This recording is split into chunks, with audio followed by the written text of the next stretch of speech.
Okay, so let's move on to Genesis 18.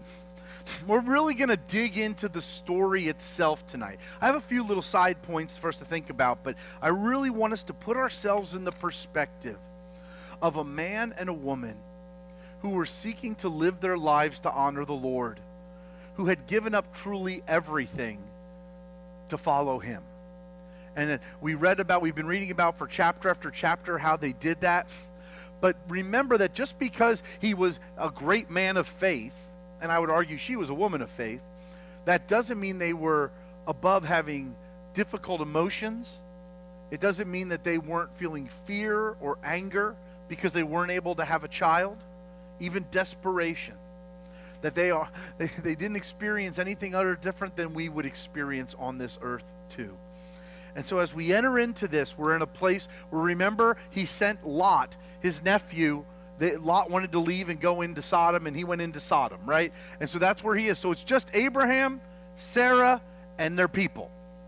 And that's where we are at here, as they're just hanging out in this area of Mamre. It says in verse 1 of 18, "The Lord appeared to Abraham near the great tree of Mamre, while he was sitting at the entrance to his tent in the heat of the day." Now, I'd like to say, does anybody remember what happened at Mamre before? But my guess is it's kind of was something we just passed over somewhat. Oh, you think you know? Genesis 18. Verse 1 of Genesis 18. The Lord appeared to Abraham. You're on the wrong chapter.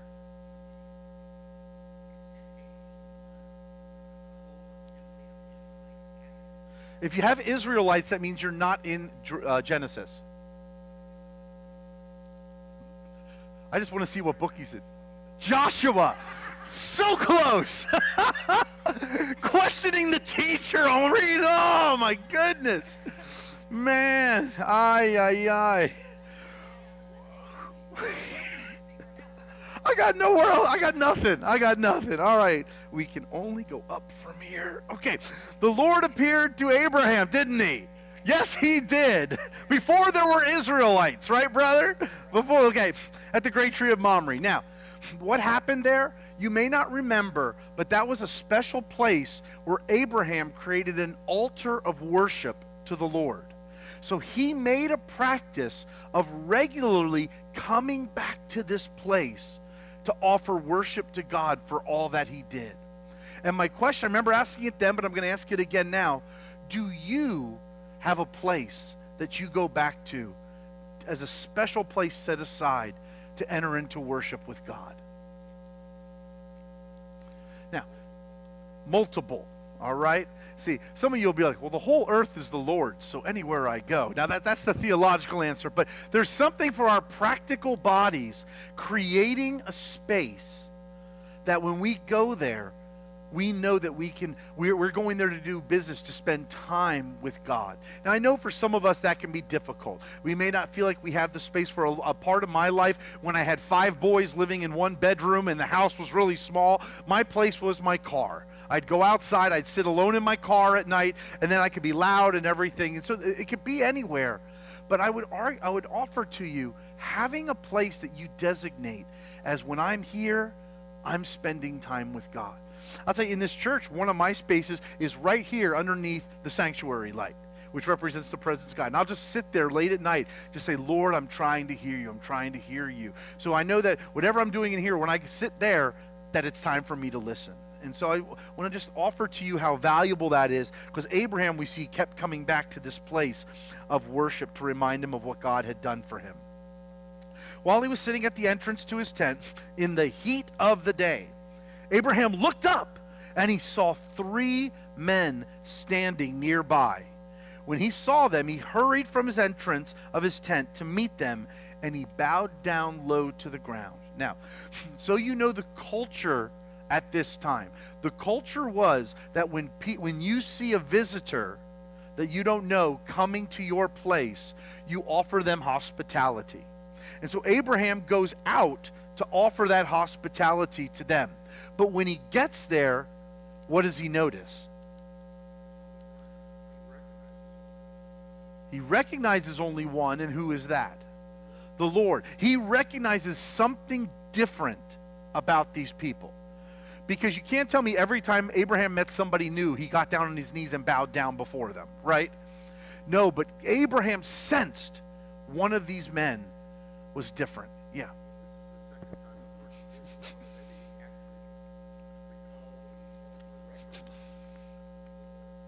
It's possible, because all we know is that he says the Lord. And so you could be right about that, God might have appeared in the same way. Yes.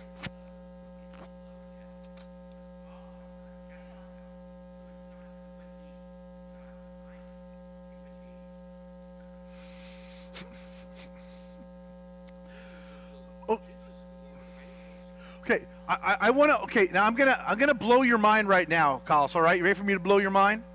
In the Hebrew, you never use a capital letter except to start a sentence.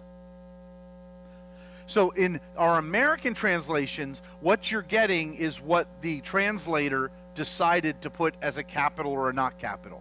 That doesn't mean what Carlos said is wrong, but it means it may not be right. Like, you may be right in what you're saying, but it's possible that it was meant, if we would have, if Moses, who wrote Genesis, if he were writing in English, he might have put a capital L.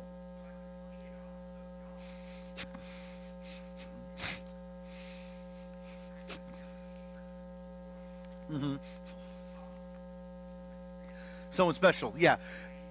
Right. So just, unless it's starting a sentence, just realize that we're not capitalized things in the Hebrew so much. And so we kind of are at the mercy of the translator at that point. See? And that, so they then saw that in the study note writer, who is not infallible either, saw it as the Lord. So it could be. And so just something to think about a little bit there. Now, I'm going to ask a question, and I think I know where most will answer, but I still want to ask it. How many times in your life have you felt fairly confident you were in the presence of the Lord? That there was some real sense. Now, I fully get that whenever we go to prayer, the Lord is present. We don't have to say, Lord, where are you? You here yet? You know, I get that.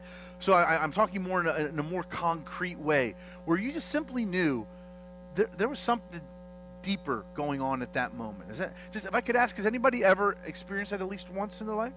Some, right? This Sunday? Well, that's a compliment. Thank you. It was during the preaching. I'm just kidding. It probably was during the preaching, probably during the worship. So, but yeah, but those are those moments where something extra supernatural is aware to us that God is present. Is it wrong to ask God for those experiences in our life? No, right?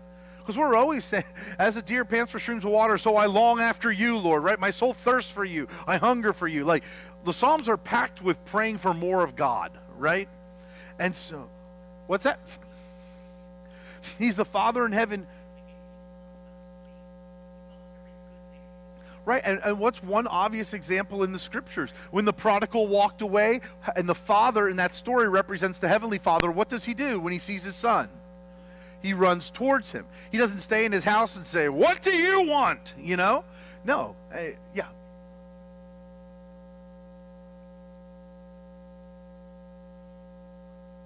That's right. That's right. Because in that culture, you had to kind of pick up your garments, much like my white robe, and you had to pick it up and run. And you got to be honest, if you saw me pick up the hem of that white robe on Sunday and run across the front, that would be a spectacle, wouldn't it? So, no, Angela, I won't do that for you. I won't. No, I will not. You guys, it's enough you thinking I'm going to fall off the steps on Sunday, you know? So, you're right. It was not acceptable in that culture, but it showed his utter abandonment of culture to be reunited with the lost one and the heart of God in that. Slaughtered the fatted, the best calf for him and everything else. Yes. Carlos is trying to get me to go off on a tangent here, and I refuse to bite. So, all right, let's keep moving. So, he said, if I found favor in your eyes, my Lord, do not pass your servant by. Let a little water be brought out, and then you may all wash your feet. So, that is a picture of eventually foot washing in the New Testament. But you notice who washes whose feet here? They washed their own feet. In that culture, that's what was happening. You would bring out the water for them to clean their feet. You would bring them water, and believe it or not, you would then go get the best meal possible prepared for them. Can you just picture Abraham run into his tent, lovingly grabbing his wife? Make food! Make food! We got special guests here. Go find the best of this, best of that. I mean, I just don't always see the Bible characters as, go make some food, wife. You know, I mean, these were exciting moments. Two angels. Now, if it was just angels, it would be exciting, right? But it's two angels and the Lord showing up at his doorstep. And he's like, make the best of everything we have. What does that tell us about how we should approach God? Give him our best. Now, I know that sounds like a kind of a catchy Christian thing, got to give God our best. But what it means is that we're constantly aware, God, how can I be a blessing to you? Yeah.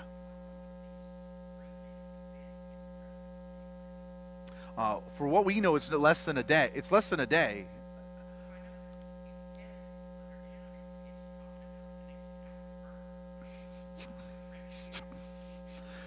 Yeah. They go on their way because they got to go see Sodom get taken care of. Well, you'll have to just listen and find out, won't you? Yes. If you let me get to the next verse, Colin. Just kidding with you. All right. But it is a good example for us, friends, about bringing our best before the Lord. Now, God isn't looking for the kind of sacrifice like go make the best meal and offer. He's just saying give your best, offer your best to me. And that's how we show how we please the Lord by our actions. Point of interest. Chapter 17 starts off with the Lord appearing to Abram. At that time it's Abram. Okay? And he tells him, I am your God, be pleasing before me and blameless.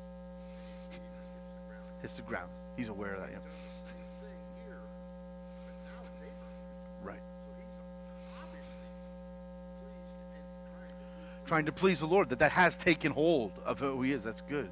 Is Rachel back there? Darn it. I left something in my office. So, all right. Anyway, we'll keep going.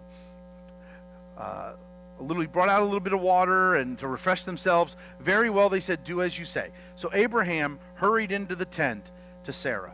Quick, he said, get the 3 seahs of flour, knead it, and bake it into some bread. All right? And it just says bread, but understand when it says bread, it's a picture of a whole meal. Like it's understanding that they're bringing a whole meal out to them. Then he ran to the herd and selected what?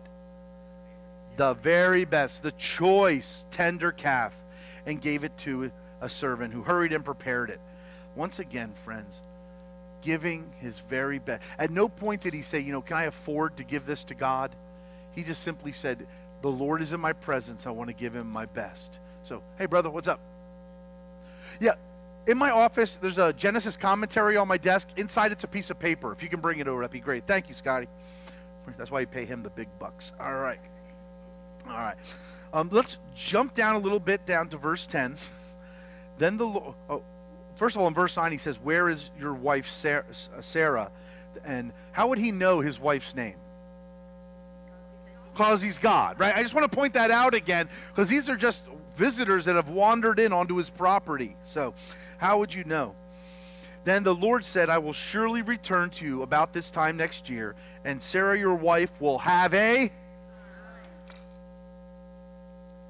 Now, in a minute we're going to see Sarah's response. What is Sarah's response? Okay, now, I give Sarah a little bit of leeway. Do we ever read of the Lord speaking directly to Sarah? Not until, in a sense, this moment where he's speaking it out to her, right? Thank you, brother. Oh, that's not the right one. No, I'm just kidding. That's the right one. That's the right one. That's the right one. That's the one. Thank you. Thank you. What's that? Right, but that's because in that culture, when you wanted to speak something to the woman, you said it to her husband.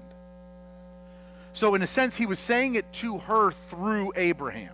It was a sign of respect for the order of the family. So so if I want to talk to Terry, I say, Greg, tell Terry that, so that's how it would be. Okay? But what's that? No, I didn't say that. But in this setting where a visitor comes onto your property to speak to the wife at this point, because they've not been introduced, you speak to the husband on behalf of the wife. Does that make sense? Yeah, no, it doesn't mean that they never spoke to each other. But what I want us to catch from this is the Lord had never directly spoken to Sarah. And yet in faith, she followed Abraham all over the place. She gave up wealth. She gave up a cozy life. I mean, I wouldn't say cozy. They still were shepherds, but what's that? She gave him a slave woman. And so, yeah, no matter how many times you say it, I'm not going to give permission, brother. No, it's not going to happen. And so, but I just want us to remember that when she laughs, this was her dream that she had prayed for decades for. The thing that mattered to her more than anything. And she thought she was denied it. And she didn't just think in that moment she was denied it, but she's probably been thinking for a number of decades that she was denied it. We know that because she offered the slave, right? I know I can't do it, and God promised it, but I'm just going to give you my slave to make it happen. And so when she laughs, I think it's very understandable, don't you think? Right. And yet the Lord knew it. And in the chapter before, who laughed? Abraham laughed, right? So they were kind of both on the same page, right? Which I just want to draw out for this. That means that up until this moment, they still didn't fully understand God's plan for their lives. They had pieces of it. They knew God would make a multitude of generations out of him, but they still didn't fully grasp it. And so if you are wrestling to understand God in a situation, or I am, we fit right in with Abraham, who the writer of Hebrews said was a mighty man of faith. That does not mean Abraham always fully understood God's plan. And so if there's something that you have been praying for, people that you have been praying for, and you've not seen it come to fruition yet, don't question God's plan. Well, you can not question God's plan like, don't question his character. You can question his plan, but don't question his character to fulfill those prayers for you in his timing. Yes.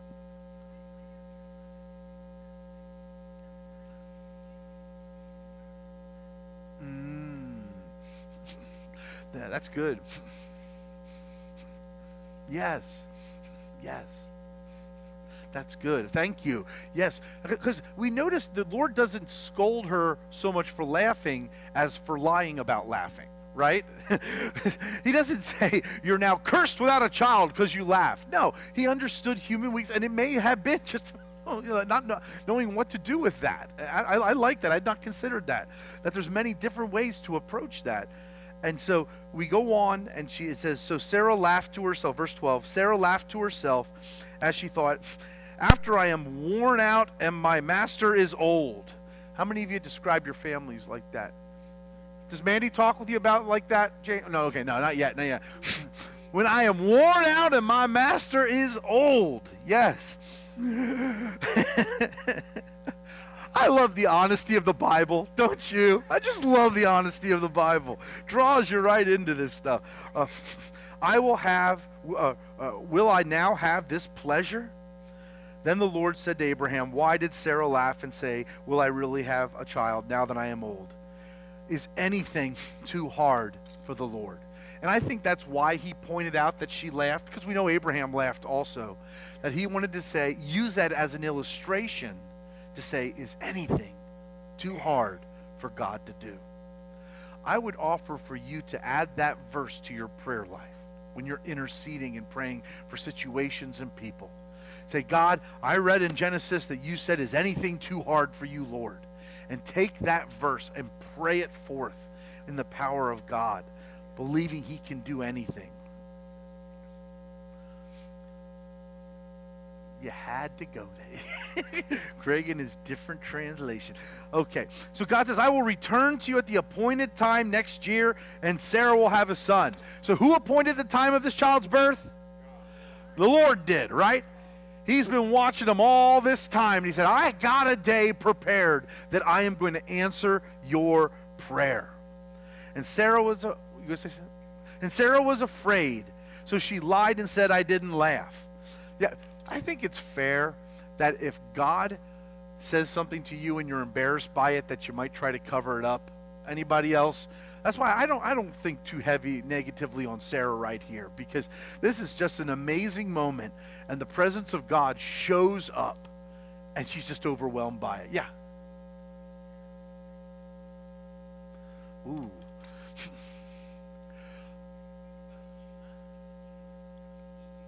He knew her name, that's part of it, but I would also argue that she's probably listening. Her place, please don't take it the wrong way, but in this culture, her place was inside the tent doing the preparation. Okay, we've all been in a tent before. They are not soundproof, right? And you can't tell me she wasn't listening into this conversation. And we forget that when we read this little conversation, this could have been a 2-hour conversation, right? We just don't get it all. Our Bibles would be like, 5,000 pages long if we had all these conversations in them. So this could be a very long conversation going on. So I would argue that I think if she didn't know right away, that she became aware of it as God, especially when God said, is anything impossible for the Lord? And so she had to be aware of it. So at some point, either she knew right away or at some point it became relevant.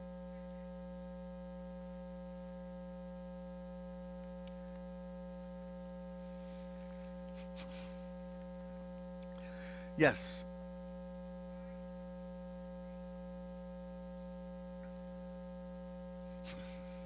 Yes. She probably at least was aware this was a elevated being. We'll leave it at that.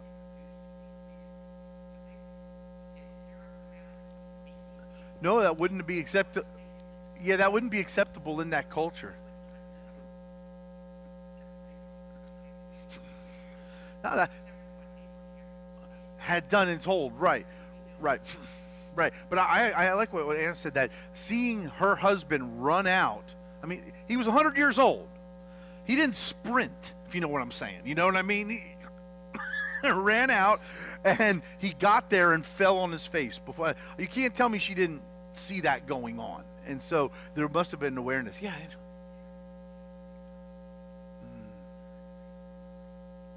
Isn't that true? That we often try to defend ourselves. We like to pretend it's just the kids that do that, but it's not, is it? No. Yeah, we may not want to call it exact. I mean, isn't that what a white lie is? When we get caught in something and we just kind of, quote, bend the truth a little bit to, make it sound right, or even use a form of manipulation to try to make us look like the good guy in the situation. I'm just talking about myself right now, so I get that. You're all looking at me like, but I think that's really good to point out, is that in the presence of God, the quickest thing to do is just say, hey, I didn't do it, because she was so overwhelmed. So, anyway, okay. This is one of my favorite parts in the book of Genesis, this next section, where God is going to reveal to Abraham what he's about to do, and we're going to see Abraham intercede. Now, if you're not familiar with this part, I think you're going to really enjoy the banter back and forth. Okay, in verse 16, when the men got up to leave, they looked down from Sodom. Remember, the men were who? The angels, right?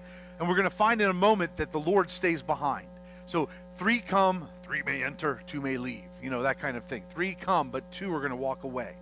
And Abraham walked along with them to see them on their way. Then the Lord said, shall I hide from Abraham what I'm about to do? Now, we know that was a rhetorical question, because God wasn't like having a body double moment where he's just saying, should I hide? No. Abraham will surely become a great and powerful nation, and all the nations on earth will be blessed through him. For I have chosen him, so he will direct his children and his household after him, and will keep the way of the Lord by doing what is right and just, so that the Lord will bring about from Abraham what he has promised him. I want to take a moment and just help you catch that. Did the Lord really need to say for his own benefit, shall I keep from Abraham what I'm about to do? No. He says it to draw Abraham's attention, so that he can once again confirm to Abraham that I am the God who is going to fulfill what I have promised to give you. that God will show up, friends, when we're in times of struggle, and maybe it's something you've prayed for and you thought God was going to answer, and he didn't answer, at least as you thought he was going to answer, that he will continually keep coming back to remind us that he is present in what we are doing, in what we are praying for, to motivate us to keep going forward. I can't remember if did I give you the example of the watchman or not? I don't know if I...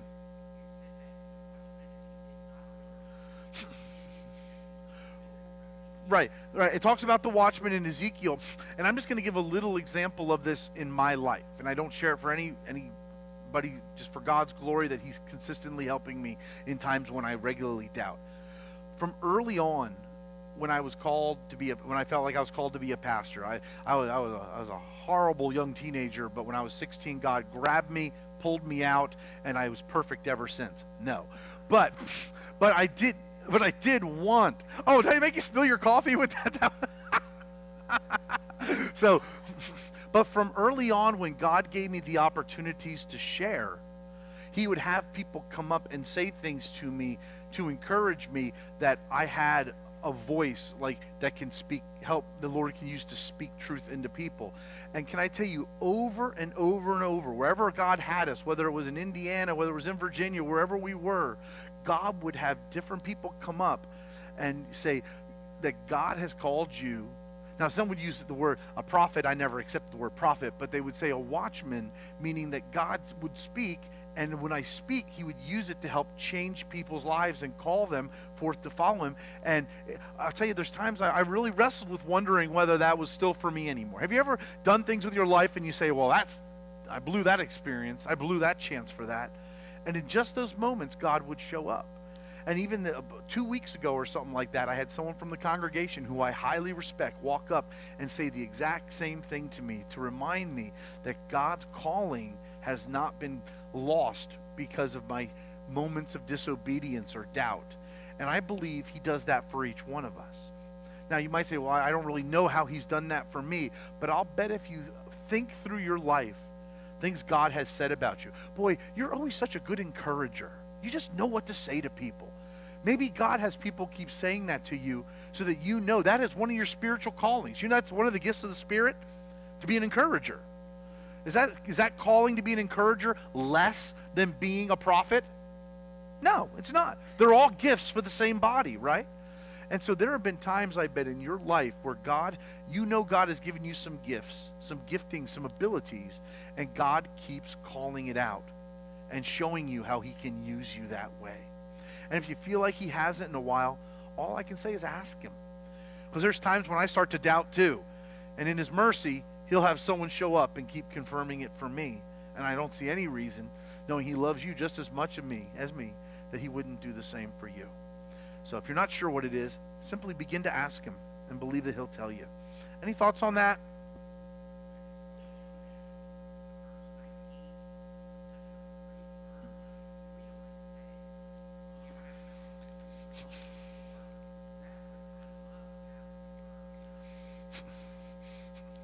Yeah.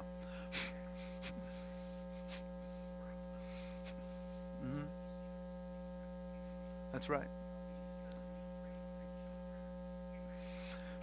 Yep. Yep.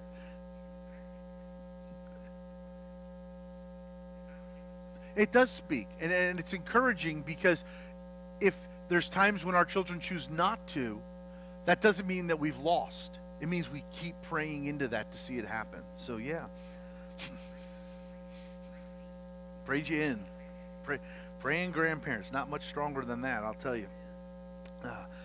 All right, in verse 20, the Lord said, the outcry against Sodom and Gomorrah is so great, and their sin is so grievous, that I will go down and I will see if what they have done is as bad as the outcry that has reached me. If not, I will know.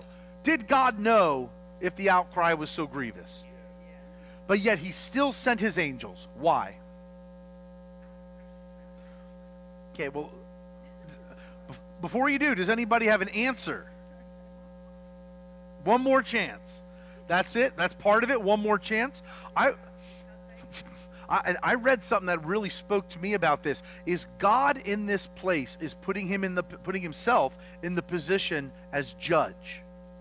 So he is sending down, as a metaphor, 2 lawyers to confirm the data that is to be presented to the Lord. So because he puts himself as judge, the judge then looks to the lawyer to bring the data to him, and thus confirming it. And I also like, I hadn't thought about what you said, Rosemary. I like that he was also saying, is there one chance that they may have changed? Now he knew, but he was being a good and just judge to make sure. Yeah.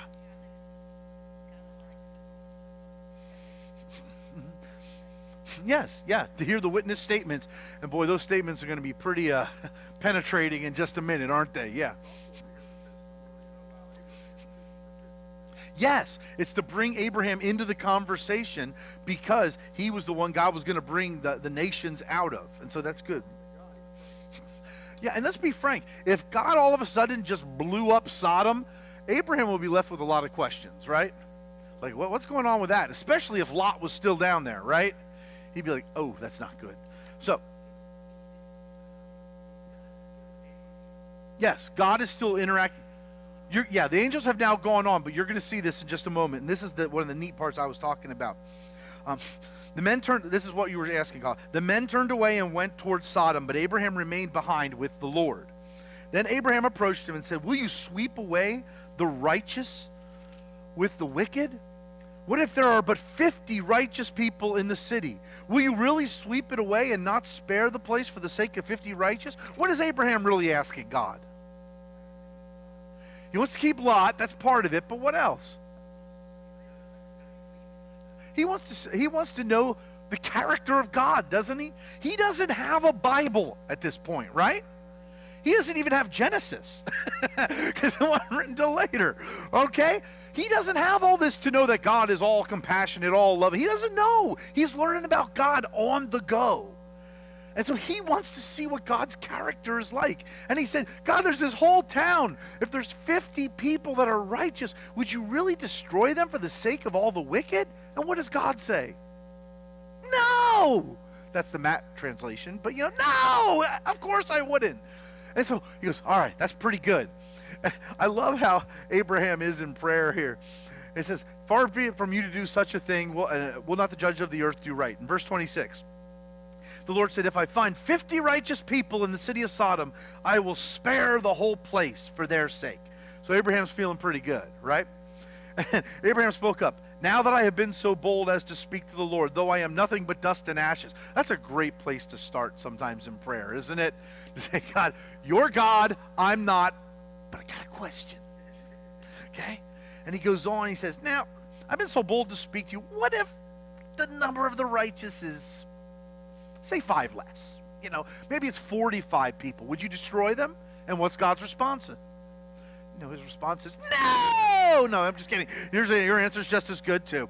Yes, boy, that probably went really loud over online. I apologize to those watching online. Just shocked you. Anyway, but he goes, once again, what if 40 are found? And he keeps going down. He says, what if only 30 are found? Then 20 are found. What if only 10 can be found? And you can't help but think that Abraham is sitting there going, Lot, his wife, his 2 daughters, that's halfway there already. Come on now. And God says, even if there were 10 righteous, I would not destroy the city. And so when you hear these preachers, and I'm not being dismissive of them at all, I'm really not, but when they say, if God judged Sodom, then he's got to judge New York and Chicago and Los Angeles. No, that's too close to home, brother. No.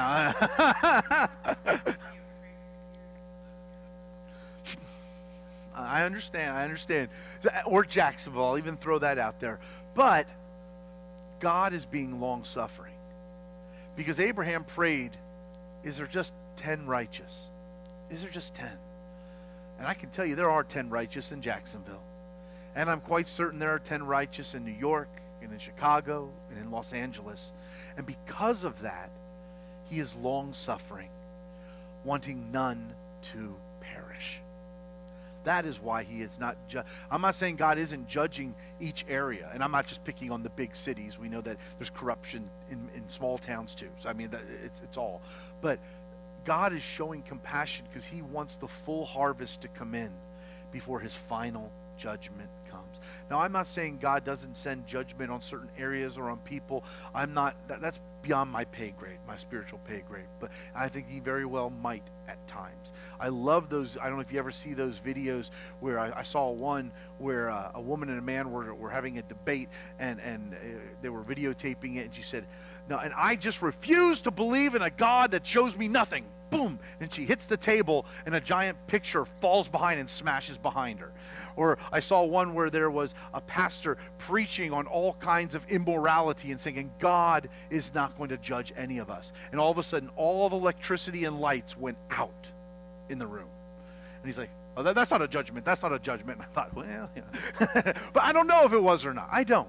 But I do know that God at times will bring judgment. Because quite frankly, the way I pray for the sex trafficking issue, I pray God would convert them or judge them for what they're doing to these innocent thousands and thousands and tens of thousands of children. Because that's the exact same thing I would pray for myself if I were in rebellion. God, that you would change me or judge me. And so I'm only praying even now. That might go a little outside of where we're comfortable. Terry, you're giving me a funny look right now. You good? You're great? All right, that's cool. All right. Just something to think about. But it brings us back to this, where even if there were 10 righteous, and what did Abraham just learn about God? That he's compassionate, long-suffering, forgiving, and above all, see, we don't talk about this a lot as Christians, but that he's just. You know, we don't like, for some reason we don't use that word that often, but Revelation, we should have learned that word a lot, right? Those of you that were part of that class, that he is a just God, and he's not going to torment the righteous with the wicked. Mm-hmm. Right. He absolutely developed Abraham's prayer life rather quickly, don't you think? That in that wonderful interaction between them.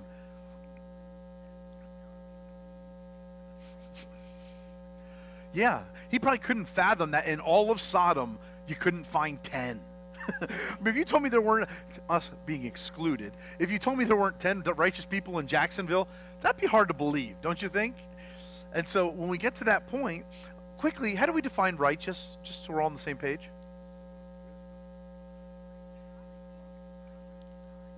What was it? So, someone who is seeking to walk right with God, right? Right? And so even if Sodom didn't have a full awareness of who God was, they were living in such outward rebellion to any God of any type that it was clear that they were not part of the 10 righteous. I just want to be clear that righteous does not mean perfect. I mean, now if you say I'm perfectly righteous, then yeah, that's what it means. But righteous simply means a desire to walk in right relationship with God, that we seek to live that way for him. And so that's how we understand righteous. So, all right. Now, we got 20 minutes for 19. Are we ready to roll? Maybe not. All right.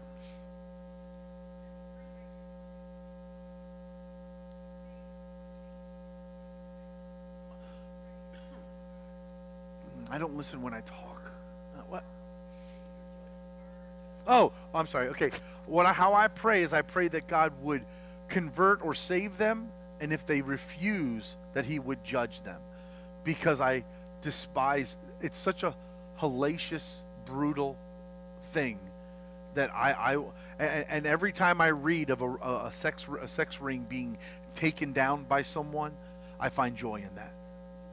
Because you don't know not only the hundreds of kids they saved there, but perhaps the thousands over time that they saved.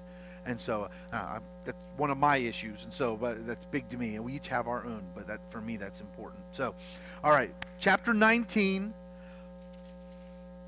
Let's see here. 38 verses in 16 minutes. We good? All right. Good. What? Oh, yes. Okay, I'm going to go. All right, chapter 19, we're going to knock through this because they connect so well. And that's what this whole, I didn't make Scotty get the paper for nothing. So I want to make sure I connect this. So verse 19, the two angels arrived at Sodom in the evening, and Lot was sitting at the gateway of the city. Interesting note. If he was sitting at the gateway, that was a statement that he was one of the judicial elders of the city. Meaning all that was going on in Sodom, that he played a role not necessarily in the immorality, but he was a judge or a well-respected leader within the community itself, because that's who sat at the city gates. And there's many, I mean, if you remember the story of Ruth, Boaz comes and he goes to where? The people at the city gates to make a judgment. Even Job goes to the people, he says, I used to sit at the city gates as a leader. And so that's what that represents. When they saw them, they got down to meet them and bowed down with their face to the ground. My lords, he said, please turn aside to your servant's house so we can wash your feet, spend the night, and then go on your way early in the morning. That sounds familiar somewhat, doesn't it? Let me show you why it sounds familiar, and I'm going to do this real quick. I didn't want to miss this. If you want me to make copies of this, if it's helpful in your Bible study, I can. I'm going to bounce back and forth real quick between Genesis 18 with Abraham and Genesis 19, and you just watch the amazing parallelism that's going on in these two chapters. Abraham sitting at the entrance of his tent. Lot sitting at the entrance of the city gate. Abraham goes out to meet the three men. Lot stands to greet the two men. Abraham bows. Lot bows. Abraham's invitation to them to come have a meal. Lot's invitation to the men. Abraham says, wash your feet. Lot says, wash your feet. Then you can go. Early tomorrow you can be on your way. Bread is baked. Chapter 19, bread is baked. Sarah laughed. Lot's soon-to-be son-in-laws are going to laugh when he tries to warn them of the judgment to come. There's an outcry against Sodom, and it's great. In chapter 19, there's a people's great outcry against the city. We read in 18, he'll sweep away the righteous and the city. In 19, you will be swept away. Spare the whole place. Abraham said, I'll grant you this request. God says, I will spare you and your family to Lot. That there is this balancing parallel between the two chapters and the interaction of the two people. We tend to think very negatively of Lot. Do you know in 2 Peter it talks about Lot as being a man of righteousness? It does. He was his choice to go to Sodom was not a good choice, but does that negate? If God really didn't want my family and I to come to Jacksonville, but we did, does that mean we could never live a righteous life again? No, of course not. Yeah. Can we wait and get to that? That's why we didn't get to that yet. We can't get, because people won't know what you're talking about if they don't know the story, Colin. So just give me, I know many of us do, but not all of us. So. There is a point of difference here, though, because in verse 2, Abraham bows himself to the ground. He goes all the way to the ground. Yet in 19, Lot turns his face toward the ground. Right. So there's a difference. Abraham worshipped, Lot just self-respect. In mine it says, when he saw them, he got up to meet them and bowed down with his face to the ground. So, Lot. Yep. Yep. Because Lot had never met God. He wouldn't know to bow. So that's not. Well, he wasn't meeting God here, though. Keep that in mind. He met all three. No, he doesn't. He doesn't meet the Lord. Is with the Lord. All three are there. No, I don't believe so. I don't believe it. I don't believe He says, my lords, by speaking to the angels, thanking them. So yeah, at no point do we read of God speaking in this situation. So he's back with Abraham at the time. So I know it's tough with the word Lord, brother. It's like it's both there. So, all right. So I'm going to jump down just a little bit into, let's see, verse 3. But he insists so strongly that they go with him and enter his house. He prepared a meal, baking it with bread. Before they had gone to bed, all the men from every part of the city of Sodom, both young and old, surrounded the house. They called to Lot, where are the men who came to you tonight? Bring them out so that we can have sex with them. The mob saw these two men surrounded. That's why Lot said, you better get in my house. He didn't understand that the angels could go poof and take care of business. He didn't get that. Because let's be honest, had Lot ever seen an angel up to this point? No. And let's be frank. If we saw an angel, I think all of a sudden our opinion of what an angel is would change a lot, wouldn't it? We theologically know what they look like, but be like, oh. in the awe of them, it'd be really, really different. So, all right, let's kind of keep moving through this. Or did you have something, Greg? Okay, I thought you looked like you had something. Okay. And so they wanted to have sex with him. So Lot went outside to meet them and shut the door behind him. He said, "No, my friends, don't do this wicked thing." He's trying to help them do the right thing. "Look, I have 2 daughters who have never slept with a man. Let me bring them out to you so you can do what you want with them."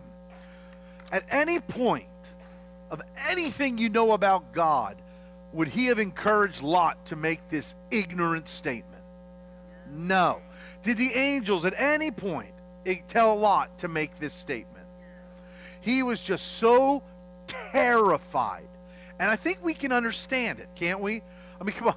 You got 2 strangers who are angelic coming into your house, and now you have a mob of possibly hundreds surrounding your house, beating down the doors, ready to absolutely violate everyone inside. So while what Lot said shows his ignorance, you can see he was trying to do whatever he could to try to fix the situation. Now, I'm going to share one thing with you, because I don't know if it still is, but it used to be a prevalent teaching in some theological circles. Some would say Lot was doing what was expected in the culture. That when a visitor or guest comes to your house, you do whatever you have to protect them. And so they will then go on and say the problem God had was not that these men wanted to rape these angels, but that they were being inhospitable to the people in the house. Okay, I know it sounds silly.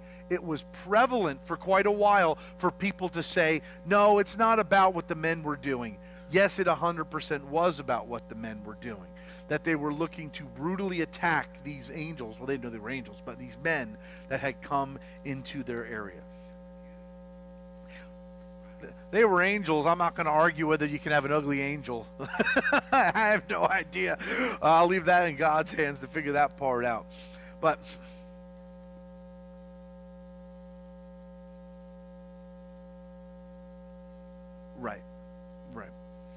right, because it revealed the wickedness of the men, that they were willing to, quite frankly, just destroy these other men who had come into their town. I mean, you think how quickly they surrounded this house and these men. And we're going to kind of skim through some of this right now. We're going to move through and just to fulfill the story. The angels pull them back in, and the angels then blind the men with their power. How God did that, I don't know, but it reminds us of what story in the New Testament? Where was someone blinded? The Apostle Paul. Do you remember when the Lord Jesus appeared to him and he was knocked off his horse and he was blinded? That the awesomeness and power of God, and in this case of God's presence shining off these angelic beings, blinded the men, and they were walking around with... at that point, you have to think Lot thought his offer earlier was pretty stupid. Don't you think? At that point, he kind of got hold of what was going on here. And so he went outside and he talked with them. Let's move to verse 12. The 2 men said to Lot, "Do you have anyone else here, sons-in-law, daughters-in-law, or anyone else in the city that belongs to you?" He was showing compassion, right? Saying, anybody that's connected with you, we'll bring them with us. Get them out of here, because we're going to destroy this place, for the outcry to the Lord against its people is so great that he has sent us to destroy it. Now, you might say, what outcry? The outcry is that if they acted this way towards these men, how did they act towards other visitors that visited Sodom? Yes, in their own community, and there clearly it says young and old men alike were there, which means that they were raising up their young men to be just as wicked as they were. And so Sodom was fully corrupt at this point. And so I think God got his testimony as the judge. Yes? Yes, he did. And in verse 14, so Lot went out and spoke to his son-in-laws who were pledged to be married to his daughters. "Hurry, get out of this place, because the Lord is about to judge it." And the sons-in-law ran out with him, right? No, they thought he was joking. And we can understand why, right? I mean, somebody bangs on your door tonight and says, 2 angels just came to my house. They're going to destroy Jacksonville. You got to come with me now. How many of us are going to be like, You bet it, buddy. I respect all of you quite a bit, but you'd have to do a little more convincing to get me to agree to something like that. And these folks and these men had obviously no righteousness or righteous background, and so they laughed at him and so forth. And the angel said, "Tough break for them." That's Matt's translation. And the angels grabbed Lot, urged him, said, "We got to get your wife. We got to get out of here." And when he hesitated, the men grasped his hand and the hands of his wife and of his 2 daughters and led them safely out of the city, for the Lord was merciful to them. We're probably going to run out of time to quite make it through all this tonight, but this is a really important moment. That God, even when Lot was truly overwhelmed to know what was right to do, causing him to make stupid statements about offering his daughter and being overwhelmed and frantic and scared, and all of a sudden God's going to judge? What does that mean? Has he ever seen God judge anyone before? No. He has no idea what it's going to look like. And so he looks back because he just doesn't get it. And he thinks about all that he developed in Sodom. Lot went to Sodom, and it says he was a leader of the community. He sat at the gate, which means he had to have some significant wealth to be in that position. And God is saying, leave absolutely everything you have behind. Come, let's get out of here. And you can understand why he was like, but, what about my dog? what about this? What about my clothes? What about what about our jewels? What about that? And I'm thinking, and God's saying, all of that is meant to burn. Yes.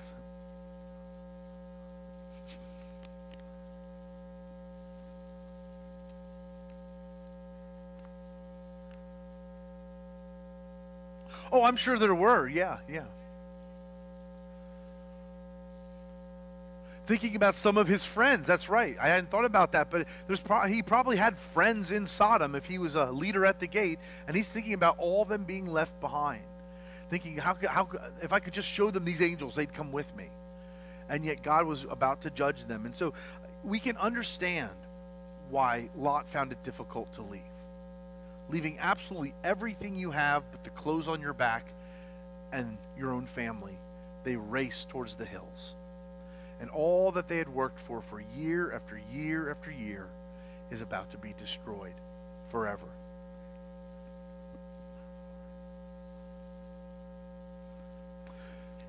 The idea is it's kind of like Jacksonville in Duval County. That makes... Sodom is within Gomorrah, or is Gomorrah's within Sodom? I forget which it is. But it's one way or the other. It's like Jacksonville, Duval County. It's like that idea. That when you say Duval, you don't just mean Jacksonville, but Jacksonville's included in it. And we're going to read there were a number of different nations at this time, and God's judging them all within that framework. So in a sense, he's judging Duval County so much. But within it, the worst was Jacksonville. Does that make sense? But again, I forget which is which. If Sodom is in Gomorrah, Gomorrah's in Sodom. But that's what it's talking about, different nation. Okay. So when he hesitated, the men grasped his hand and the hands of his wife and his 2 daughters and led them safely out of the city, for the Lord was merciful to them. So when we fail God and struggle at times, God is still faithful. Amen? What's that? Even when we hesitate and we're scared to do things. Absolutely. Don't look back, he said.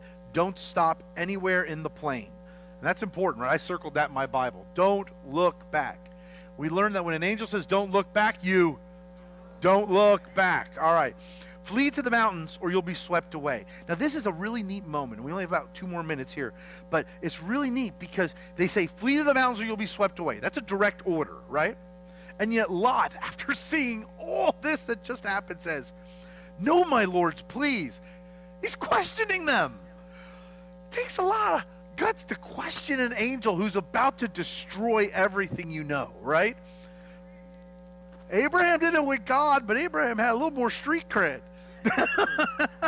And so he says, no, my lords, please, your servant, if he's found favor in your eyes, and you have shown kindness to him, to me in sparing my life, but I can't flee to the mountains. This disaster will overtake me and I'll die. First of all, how does he know that? He doesn't. It's pretty much an excuse. Look, here is a town near enough to run to, and it's small. Let me flee to it. It's very small, isn't it? Then my life will be spared. And the interesting thing is, he flees to this tiny little town, Zoar, and we're going to learn not long after that those people kick him out too, because he was supposed to follow what the angels told him to say. But what I want us to see in that is that even in this dramatic moment, when God's power seems so incredibly evident, and Lot still didn't listen, God was still faithful to the prayers of Abraham to protect his family and Lot. Now, you know, Abraham will never see Lot again. So it's not like Lot runs back to Abraham, which I still don't get. Why wouldn't you run back to Abraham, right? He'd be like, I was just kidding about leaving. Our people can be your people. We can be together, you know, but they never were together. But God honored Abraham's prayer to protect the righteous. And so even though they didn't listen to the, or they talked back in a sense to the angels, and the angels let them do something else, God eventually got them where he wanted them. And in verse 23, by the time Lot reached Zoar, the sun had risen over the land. Then the Lord rained down burning sulfur on Sodom and Gomorrah from the Lord out of the heavens. Thus he overthrew those cities and the entire plain. So that whole region was destroyed, including all those living in the cities, and also the vegetation and the land. But Lot's wife looked back, and she was assaulted. Just kidding. Anyway, make sure you're listening. And she became a pillar of salt. Last thing we talk about tonight. Why do you think God was so strong in his judgment when Lot didn't listen to the angels right away, when Abraham at times didn't listen to God, and yet at this moment, one simple thing, don't look back, and yet she did? Why did God choose to end her life and turn her into a pillar of salt? She certainly is an example for us, right? Of disobedience. What's that?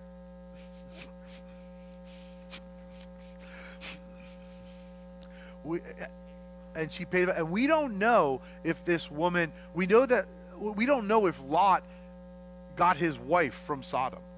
She may have been looking back at all she had, and it says God would not judge the righteous as the wicked. And what does that tell us about her? That she did not escape God's judgment, even though he offered her mercy.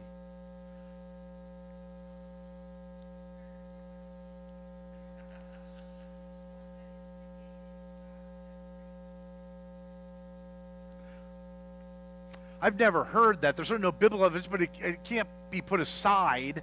You know, there's lots of things Hollywood may... I'll leave it at that. So, but I want to last that last comment I made, that in God's mercy, he was about to deliver her and offer her salvation from judgment, and she chose not to receive it. We, as God's sons and daughters, we know that Christ can deliver anyone from the judgment. And so we're called to grab them by the hand, to do whatever we can. And then if in the end they chose, nope, I want what was left behind, I don't want that salvation, then we know that God is just when he judges all of humanity. And so, yes.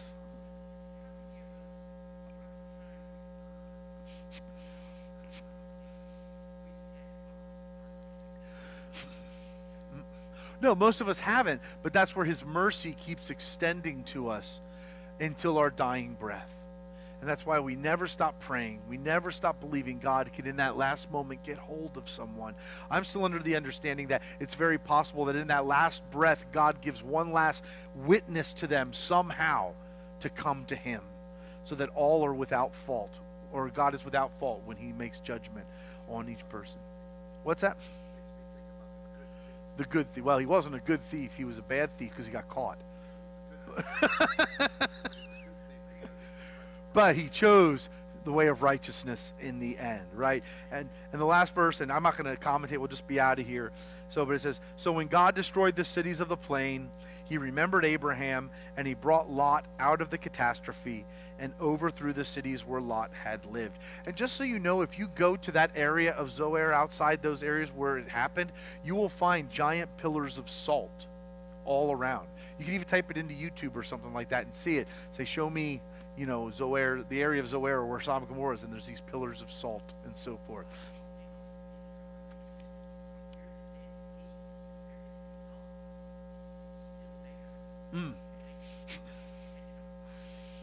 That I don't know about. I was there, but I don't remember that. So, all right, well, that is it. Next week, we're going to get into one of the most unusual sections of the Old Testament, which is not fit for young audiences. You're welcome to read ahead. We'll have fun trying to break it apart.